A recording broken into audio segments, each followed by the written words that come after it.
The summer sun casts long, elegant shadows across the pristine, manicured lawns of Great Britain's most historic estates, a visual testament to a world steeped in centuries of tradition, privilege, and meticulous public presentation. As the high society calendar unfolds, all eyes naturally turn toward the grand spectacles that define the season, where the intersection of heritage, pageantry, and familial legacy creates a mesmerizing display for onlookers worldwide. There is an undeniable mystique to these gatherings, a sense that every nod, every choice of attire, and every shared glance among the attendees carries a weight of meaning far beyond the casual observer's initial perception. This atmosphere of refined elegance and unspoken social codes forms the backdrop of modern aristocratic life, captivating millions who watch from afar, eager to catch a glimpse of a lifestyle that seems frozen in time yet constantly adapting to the subtle pressures of the contemporary era. It is a world where appearances are carefully curated and where the boundaries between public duty and private existence are negotiated with the utmost discretion, inviting viewers to immerse themselves in a narrative of timeless sophistication. If you find yourself captivated by the intricate dynamics of this traditional elite and wish to stay informed about the hidden currents shaping their public journeys, please take a moment to subscribe to our channel for more deep dives into the stories behind the headlines. The anticipation surrounding these grand summer events is palpable, drawing crowds and commentators alike who analyze every detail of the proceedings with fervent interest. This year, the speculation is particularly intense, focused on who will grace the royal enclosures and who might remain in the shadows, away from the glaring light of public scrutiny. The presence of key figures such as William, Prince of Wales, and the Princess of Wales is widely anticipated, as their appearance always lends a significant degree of prestige and commands immense global interest. The princess, who has been somewhat absent from the public eye in recent times, remains a figure of profound fascination, and her potential attendance for even a single day is viewed as a highly symbolic gesture of continuity and stability. Her well-known appreciation for the season's sporting and social events, a passion reportedly shared by her parents, suggests that her return to these public forums will be met with widespread enthusiasm, reinforcing her role as a cornerstone of the contemporary family dynamic. Meanwhile, the Prince of Wales continues to balance his extensive responsibilities, keeping a watchful eye on major international events, including the upcoming Soccer World Cup in America. While maintaining his steadfast commitment to the traditional calendar at home, yet beneath the surface of these glittering gatherings lies a complex web of familial relationships and evolving organizational structures that threaten to overshadow the celebratory mood. Observers note a distinctly cautious climate permeating the upper echelons of society, where certain members find themselves navigating troubled waters and shifting perceptions. Over the recent weekend, figures such as Princess Beatrice and Princess Eugenie were spotted attending events alongside their husbands, but their involvement in the formal, high-profile processions remains a subject of intense debate among insiders. The decision of whether to include them in the official ceremonies is seen as a barometer of the current leadership's willingness to extend olive branches and overlook past tensions, or conversely, to maintain a strict distance to protect the institution's public image. This delicate balancing act highlights the ongoing challenges faced by a traditional lineage trying to redefine its boundaries in an era that increasingly demands transparency and accountability from its most privileged citizens. The underlying tension is further complicated by recent revelations regarding the financial and residential arrangements of various family members, which have generated an uneasy feeling among the public and public relations experts alike. For years, the intricacies of estate management and housing allocations within the historic properties were kept discreetly out of the public eye, viewed as internal matters of a private estate.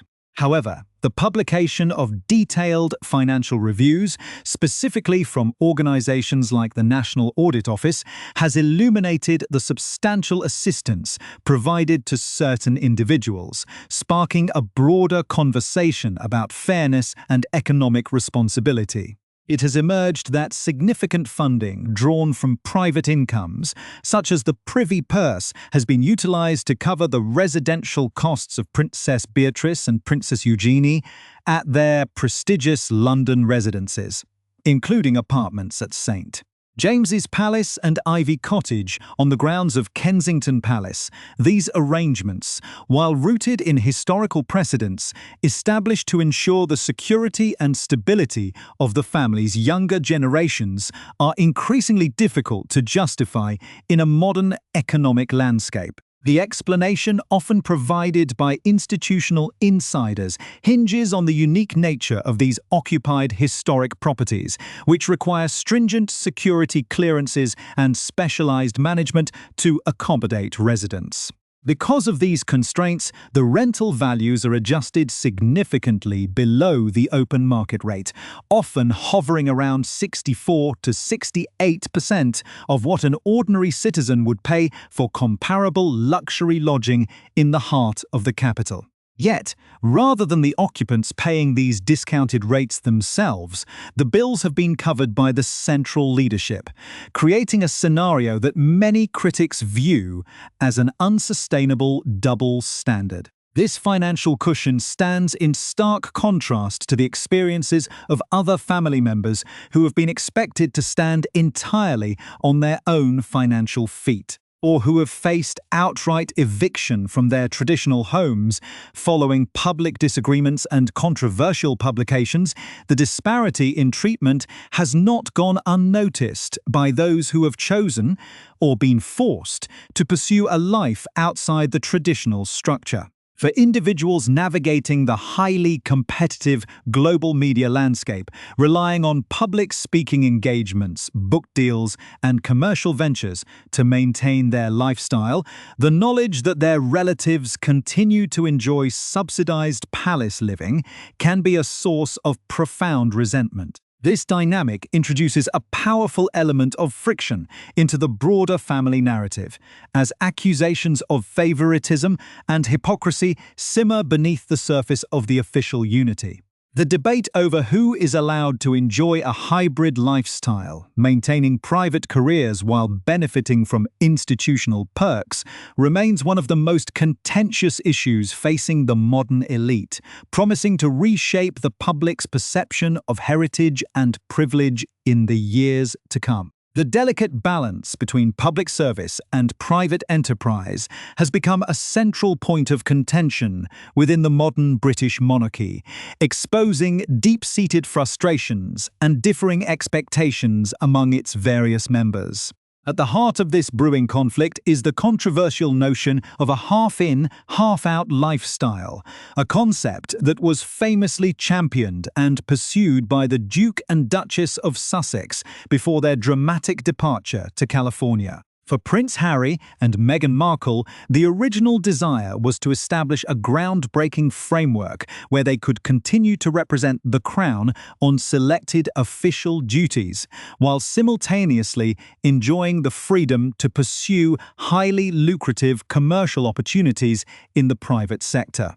This ambition, however, was firmly rejected by the late Queen Elizabeth II and the institution as a whole, on the grounds that one cannot commodify a royal title while claiming to serve the public interest. This absolute refusal forced the couple onto a completely independent path, leading them to rely on the fast-paced global media market to fund their extensive security needs and luxurious lifestyle in Montecito, the reality of their new existence. Often described by critics as a relentless hustle within the gig economy of international celebrity, stands in sharp contrast to the secure, heavily subsidized lives of Prince Harry's cousins, Princess Beatrice and Princess Eugenie. From their vantage point in California, the Sussexes are said to view the current arrangements with an increasing sense of resentment and frustration, seeing a blatant double standard in how different members of the family are treated by the leadership. While Prince Harry was swiftly and decisively evicted from his UK residence, Frogmore Cottage, a move that reportedly occurred shortly after the publication of his highly controversial memoir and was rumoured to have been instigated by his aunt, Princess Anne. His cousins continue to receive extraordinary financial support. For Harry, the realization that his father, King Charles, actively covers the rent for Beatrice and Eugenie creates an incredibly bitter pill to swallow, highlighting what he perceives as a deeply unfair system of favoritism. To fully understand the mechanics of this financial arrangement, one must look at the specific nature of the properties involved and the historical justifications that have kept them within the family circle. Princess Beatrice occupies an elegant apartment within the historic walls of St. James's Palace, a location that serves as a crucial hub for ceremonial duties and official royal business in London. Meanwhile, Princess Eugenie has long been associated with Ivy Cottage, a picturesque residence nestled securely within the sprawling grounds of Kensington Palace. Because both of these locations are active, occupied royal palaces rather than independent private estates, they are subject to intense, round-the-clock security protocols managed by specialized state forces. The institution argues that because these properties require such stringent security clearances, they cannot simply be placed on the open market for ordinary civilian tenants. As allowing unvetted individuals into the heart of royal residences would pose an unacceptable safety risk to the senior leadership. Consequently, the rental values for these palace apartments are structurally discounted, typically set at roughly 64 to 68% of their actual open market value to reflect the unique limitations and security requirements imposed on the occupants. However, the true controversy does not stem from the discounted rates themselves, but rather from the fact that the sisters do not even pay these reduced costs from their own pockets. Instead, King Charles utilizes his private income derived from the Privy Purse, a portfolio of lands and assets held in trust for the sovereign, to foot the bill entirely on their behalf. This arrangement was initially established by the late Queen to guarantee that her granddaughters would always maintain a secure, dignified foothold within the capital. But its continuation under the current reign has ignited a fierce debate regarding economic transparency and the appropriate use of private royal wealth. This debate is further complicated by the fact that neither Princess Beatrice nor Princess Eugenie are technically classified as working royals. They do not undertake full-time official engagements on behalf of the Crown. They do not receive funding from the taxpayer-supported sovereign grant, and they are largely free to pursue their own private careers and family lives. While supporters point out that both sisters do maintain employment, with Beatrice working in the tech sector and Eugenie in the art world, critics counter that their professional schedules are remarkably flexible compared to those of ordinary citizens. The arrangement allows them to enjoy the immense prestige, security, and elite accommodation associated with a monarchy without bearing the grueling burden of constant public duty and intense media scrutiny that senior working royals face daily. This ambiguous status puts the sisters on increasingly troubled waters in the court of public opinion, especially given the ongoing controversies surrounding their father, Prince Andrew, whose spectacular fall from grace has cast a long, unflattering shadow over his entire immediate family. As private citizens leading largely normal lives alongside their husbands, the question of whether they should continue to receive such profound institutional perks is being asked with increasing urgency. This issue becomes even more pointed when examining the financial capabilities of their spouses. For instance, Princess Beatrice's husband is an exceptionally successful property developer who manages high-value real estate portfolios. This fact leads many observers to ask why a wealthy, independently successful couple requires the king to cover their discounted rent, drawing unfavorable comparisons to adult children who refuse to pay for their own basic amenities despite having the financial means to do so. The public discomfort with these housing subsidies is magnified when contrasted with how the most senior members of the family manage their own domestic arrangements. Prince William, the heir to the throne, famously pays a substantial commercial rate for his own rental properties, such as Forest Lodge, with costs exceeding £300,000 annually. Because the real estate market in these exclusive areas of the United Kingdom is incredibly competitive and expensive, the Prince of Wales pays the full punchy market rate, utilising the independent income generated by his estate, the Duchy of Cornwall. This demonstrates a clear commitment to financial accountability, providing a powerful counterexample that the king could easily point to when addressing complaints from family members who feel excluded or unfairly treated by the current system.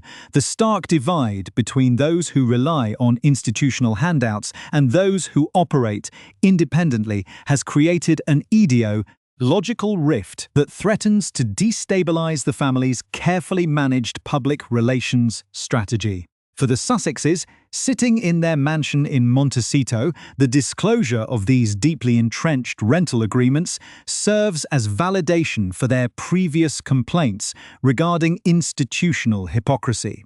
It fuels a narrative of exclusion, where certain favored relatives are permitted to enjoy the best of both worlds, maintaining private wealth while residing safely under the protective and financial umbrella of the monarchy, while others are cast out into the competitive realities of the global entertainment marketplace. As these financial details continue to filter into the public consciousness, the demand for a comprehensive overhaul of royal housing policies grows louder, setting the stage for a dramatic confrontation between ancient tradition and modern expectations. The ongoing evolution of the British monarchy requires a delicate balancing act that modernizes the institution while preserving the dignity and mystique that have sustained it for generations. As King Charles III continues to navigate his reign, the necessity of aligning the royal family's lifestyle with contemporary public expectations has become increasingly urgent. The court of public opinion is unyielding, demanding that those who enjoy extraordinary privilege must also demonstrate a clear commitment to fairness, transparency, and economic responsibility. In this context, the heavily subsidized housing arrangements for non-working royals like Princess Beatrice and Princess Eugenie are unsustainable over the long term, representing a bygone era of unchecked royal expenditure that clashes directly with the streamlined, cost-conscious image the current leadership wishes to project. To fully comprehend why this matter carries such profound weight, one must examine the broader biographies and public standing of the individuals involved, as well as the contrasting role models within the extended family structure. Princess Beatrice and Princess Eugenie, the daughters of Prince Andrew and Sarah, Duchess of York, have lived their entire lives under the intense glare of the media spotlight. Born into immense privilege, both sisters have endeavored to carve out independent identities, marrying successful professionals and building private careers. Princess Beatrice, who holds a degree in history and history of ideas, has worked in various corporate roles, eventually becoming a high-level executive at an American technology firm, while her husband, Edoardo Mapelli Mozzi, thrives as an elite property developer. Princess Eugenie, possessing a degree in English literature and history of art, has established a successful career in the international art world, serving as a director at a prestigious London gallery, while her husband, Jack Brooksbank, has worked in the hospitality and wine industries, despite their professional achievements and their status as private citizens. Their continued reliance on the king's private purse to cover their discounted palace rents remains a persistent point of vulnerability, particularly given the enduring public scandal surrounding their father. Prince Andrew's permanent retirement from public duties left a void and created a profound public relations challenge for his children. The continuous scrutiny over their living arrangements highlights an uncomfortable reality. While they do not represent the crown, they continue to benefit directly from its historical assets, creating an ambiguous position that exposes the monarchy to persistent allegations of favoritism and financial indulgence. Insiders suggest that Prince William, the Prince of Wales, is acutely aware of these public perceptions and is determined to enforce a stricter, more accountable standard when he eventually ascends the throne.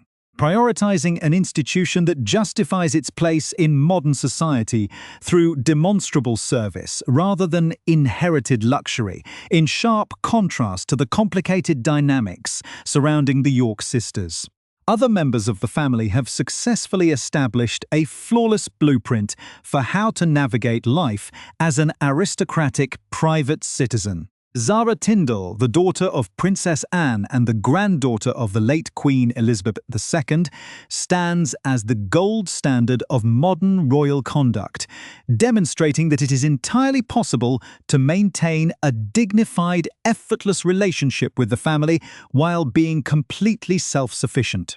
From birth, her mother famously chose not to bestow official titles upon Zara or her brother Peter Phillips, a decision that granted them the immense freedom to pursue their own ambitions without the suffocating restrictions of constitutional expectations. Zara utilized this freedom to achieve global excellence in her own right, becoming a world-class equestrian, winning an Olympic silver medal, and earning the respect of the global sporting community entirely through her own merit and relentless work ethic. Furthermore, Zara Tindall has successfully engaged in high-profile commercial partnerships, serving as a sophisticated brand ambassador for elite luxury labels, including fashion houses and automotive brands, while also participating in major international events like the Magic Millions in Australia. Her commercial work is widely praised by commentators for its class, appropriateness, and complete independence from royal funding, making her an exemplary model of how an individual can leverage their heritage responsibly without relying on the financial cushion of the state or the sovereign. Her husband, Mike Tindall, a celebrated former international rugby captain, similarly maintains a successful career in media, sports broadcasting, and corporate speaking, ensuring that the couple stands entirely on their own financial feet, reinforcing their status as beloved. Relatable public figures who enrich the family's public image without costing the institution a single penny. However, navigating the commercial landscape as a private citizen is not without its significant perils, as demonstrated by Zara's brother, Peter Phillips. Over the years, Peter has occasionally found himself in difficult situations regarding his business ventures, including a controversial corporate arrangement involving advertising campaigns for a dairy company in Asia, and management roles in public commemorative events that attracted media criticism for perceived commercial exploitation. These instances serve as a powerful cautionary tale for the institution, illustrating just how difficult it is to balance business acumen with the dignity of a historic lineage. They underscore the reality that every action taken by extended family members is subject to intense scrutiny, and any perception of trading on a royal connection can swiftly trigger public backlash and complicate the leadership's broader public relations strategy.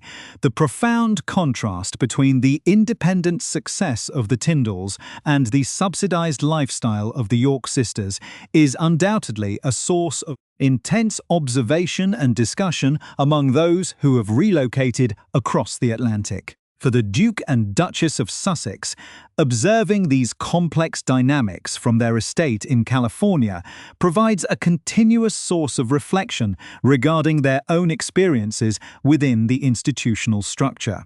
The ongoing debates surrounding royal housing and financial accountability indicate that the boundaries of the modern monarchy are shifting rapidly, and the old arrangements are bound to evolve significantly in the coming years. There is persistent speculation that Beatrice and Eugenie may eventually choose to spend more time abroad, potentially utilizing private properties such as holiday villas in Portugal. A move that would allow them to distance themselves from the relentless focus on their London residences and live truly private, independent lives. Ultimately, the future of the British monarchy depends on its ability to adapt to a changing world while maintaining the respect and admiration of the public it serves. The debate over rental agreements, palace accommodations, and the financial independence of its extended members is not merely a superficial disagreement over money. It is a fundamental discussion about the values, ethics, and long-term sustainability of the institution itself. As King Charles III continues to refine his vision for a streamlined, purposeful monarchy, the demand for clear boundaries between public duty and private wealth will remain paramount. By learning from the successful examples of self-sufficiency within the family and addressing the lingering discrepancies of the past, the institution can ensure that it remains a relevant, respected, and enduring symbol of national unity and tradition for generations to come.